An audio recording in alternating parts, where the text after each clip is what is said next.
श्री स्वामी समर्थ सगळ्यांना. कशा आहात मैत्रिणींनो? चला आजच्या मिनी ब्लॉगमध्ये पुन्हा एकदा तुमचे स्वागत करते.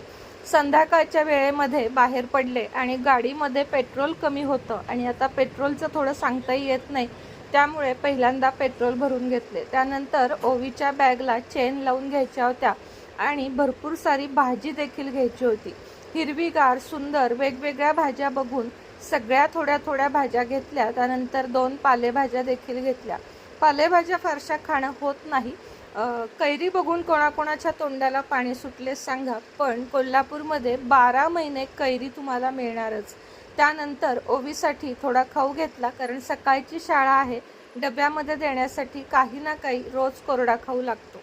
त्यामुळे 1-2-3 आयटम घेतले जे तिला आणि आम्हाला सगळ्यांनाच आवडतात. महाराजांसाठी बेसन लाडू घेतले. त्यानंतर चाफ्याची एवढी सगळी फुले जवळजवळ मी घेतली आणि खूप जास्त आनंद होतो मला. लॉटरी लागल्यासारखाच आनंद होतो जेव्हा मला चाफ्याची पिवळी फुले दिसतात.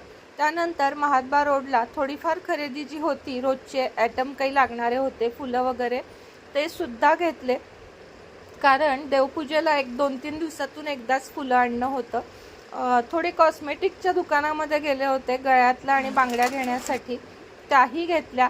आणि त्यानंतर मग माता लक्ष्मी म्हणजे महालक्ष्मीचं दर्शन घेतल्याशिवाय मी कधीच माघारी येत नाही. मात्र आत्ता बांधकाम चालू असल्यामुळे गेट लॉक होते, तरीही लांबून दर्शन घेता येते का बघून मी दर्शन घेतले आणि त्यानंतर तुम्हाला इथे आवळा कैरी हे सगळं दाखवलं आणि असा केला आजच्या दिवसाचा शेवट. चला बाय.